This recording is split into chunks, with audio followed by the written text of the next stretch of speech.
D-M-E-R related एक update आहे की अधिपरिचारिकाची स्टाफ नर्सची एकूण पदं रिक्त किती आहेत डी-एम-आरमध्ये. त्याच्यावर वैद्यकीय शिक्षण मंत्री यांचं उत्तर काय आणि एक्झाम कधी होईल याच्या रिलेटेड बघा.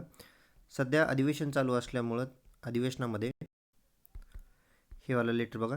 याच्यामध्ये प्रश्न विचारला होता राज्यातील शासकीय वैद्यकीय महाविद्यालय परिचारिकांची रिक्त पदे भरण्याबाबत.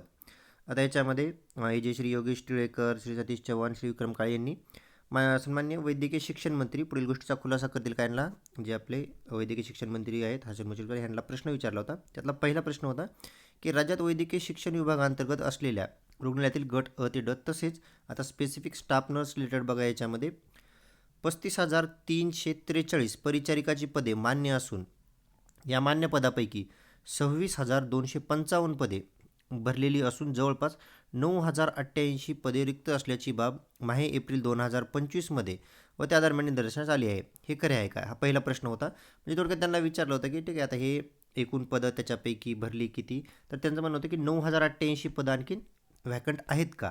त्याच्यानंतर सेकंड क्वेश्चन हा होता की जर असतील तर राज्यात वैद्यकीय विभागांतर्गत असलेल्या रुग्णालयामध्ये प्रत्येकी 5 रुग्णामागे 1 परिचारिका असणे अपेक्षित असताना सद्यस्थितीत 20 रुग्णामागे 1 परिचारिका असल्याचे निदर्शनास आले असून यामुळे या परिचारिकावर कामाचा अतिरिक्त ताण येत आहे.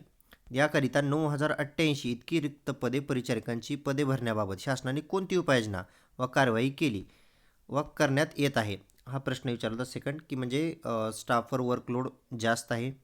जिथे 5 पेशंट मागं 1 स्टाफ पाहिजे तर तिथं 20 पेशंट मागं सध्या एकच स्टाफ आहे असं निदर्शनास आलेलं आहे. तर तुम्ही हे जे 9,088 पद आहेत तर ते भरण्याबाबत काय तुम्ही उपाययोजना केल्या ते एक विचारलं होतं. आणि नसल्यास विलंब करण्याचं कारण काय. तर ह्याच्यावर बघा हे श्री हसन मुश्रीफ यांनी काय उत्तर दिलं होतं. त्यांनी सांगितलं की हे खरं नाही. म्हणजे त्यांनी जे प्रश्नवर विचारले त्याच्यामध्ये त्यांनी सांगितलं की हे खरं नाही. त्याच्यामध्ये वैद्यकीय शिक्षण व संशोधन संचालनालयाच्या अधिपत्यातील वैद्यकीय महाविद्यालय व रुग्णालयातील अधिपरिचारिकाची 16,088 एवढे पदे मंजूर असून त्यापैकी 10,853 एवढी पदे भरण्यात आलेली आहेत व 5,185 एवढे पदे रिक्त आहेत. ठीक आहे. आता यांनी सांगितलं प्रश्न विचारला होता की 9,088 पदं रिक्त आहेत असं त्यांचं म्हणणं होतं ज्यांनी प्रश्न विचारला. पण आपले वैद्यकीय शिक्षण मंत्री यांचं उत्तर आहे की नाही तेवढे नाहीत, 9,000 नाही तर 5,188 पदं हे रिक्त आहेत. ठीक आहे. आता यांचं 9,000 त्यांनी ते मागचं ॲड करून सांगितलं होतं. त्याचं रिझन काय बघा की बघा हे खरे नाही. भरती प्रक्रिया सन 2023 अन्वये 4,000 अधिपरिचारिकांची रिक्त पदे भरण्यात आलेली आहेत.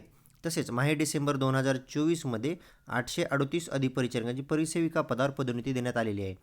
म्हणजे हे जे 9,000 विचारलं होतं त्यांना प्रश्न की 9,000 पदं रिक्त आहेत, तर त्याचं सांगितलं त्यांनी की ह्या 9,000 पैकी ऑलरेडी 4,000 जी आता लास्ट DMR झाली 2023ची त्याच्यामध्ये हे 4,000 पदं हे ऑलरेडी भरली गेलेली आहेत आणि सध्या 5,185 एवढीच पदं रिक्त आहेत.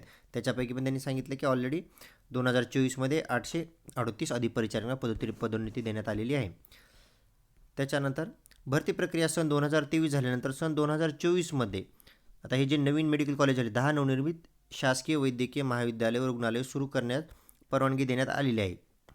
पदोन्नतीने रिक्त झालेली अधिपरिचारिकेची पदे तसेच नवनिर्मित शासकीय वैद्यकीय महाविद्यालयातील म्हणजे हे जे प्रमोशन हे 838 आणि जे 10 नवीन मेडिकल कॉलेजेसची परमिशन मिळाली ते हे दोन्ही मिळून रिक्त झालेली तसेच नवनिर्मित शासकीय वैद्यकीय महाविद्यालय व रुग्णालयातील अधिपरिचारिक रिक्त पदे तसंच जे काही व्हॅकंट पोस्ट आहेत आणखीन त्या सर्व मिळून भरण्याबाबत संचालनालयाकडून बिंदू नामावलीवर काम सुरू आहे. तर सध्या आणखीन पण बिंदू नामावलीवर काम सुरू आहे. सदर बिंदू नामावलीचे काम पूर्ण झाल्यानंतर रिक्त पदे भरण्याबाबतची कारवाई करण्यात येत आहे. तर ज्यावेळेस बिंदू नामावलीचं काम पूर्ण होईल त्याच्यानंतर हे पदं भरली जातील. सदर बिंदू नामावलीचे काम पूर्ण झाल्यानंतर ठीक आहे रिक्त पदे भरण्याची कारवाई येत आहे. 20 रुग्णामागे 1 परिचारिका असल्याचा बाब व त्यामुळे परिचारिकावर कामाचा अतिरिक्त ताण येतो ही बाब खरी नाही असं त्यांचं म्हणणं आहे की हे काही खरं नाही. अधिपरिचारिकावर ताण वगैरे काही येत नाही 20 रुग्णामागे 1.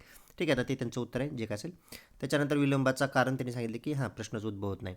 तर थोडक्यात आता बघा ह्याच्यामध्ये ह्या पूर्ण लेटरमध्ये सांगायचं झालं तर यांना विचारलं होतं की 9,000 पदं रिक्त आहेत तर त्याचं तुम्ही काय केलं. त्याच्यावर यांनी उत्तर दिलेलं आहे की 9,000 नाही ॲक्च्युली 5,185. तर इतकं तरी क्लिअर झालं की आता 5185 पदं हे स्टाफ नर्सचे वॅकंट आहेत.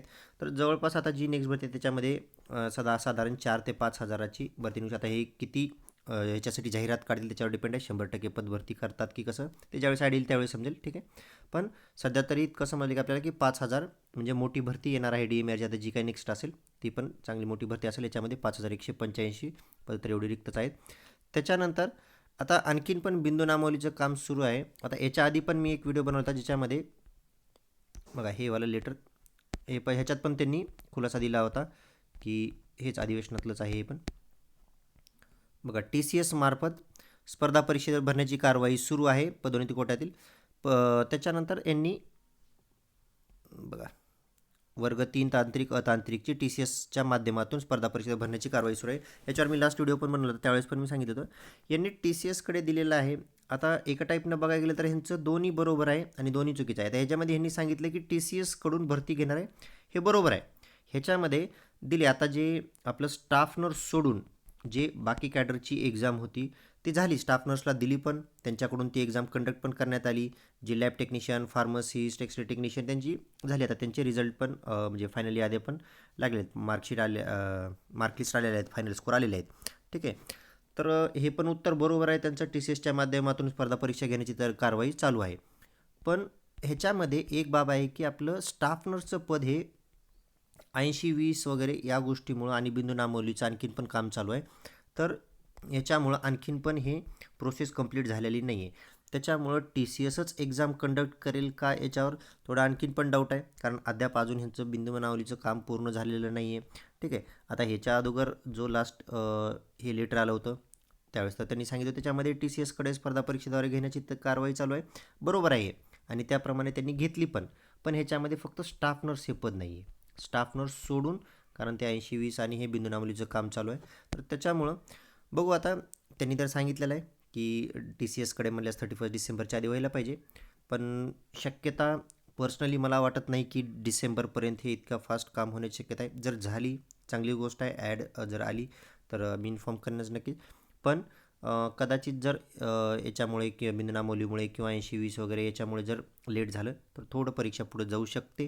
ठीक आहे. पण कन्फर्म आत्ताच काही सांगता येणार नाही. जर आली 31 डिसेंबरच्या आधी ठीक आहे तर मी इन्फॉर्म करेन नक्की. पण पर्सनली मला वाटतं की थोडं लेट होऊ शकतं. बघू जे काय असेल ते मी इन्फॉर्म करेन. याच्या व्यतिरिक्त आणखीन काय माहिती पाहिजे असेल क्वेश्चन असतील तर डिस्क्रिप्शनमध्ये ग्रुपची लिंक दिली आहे तिथे जॉईन करून विचारू शकतो. ओके.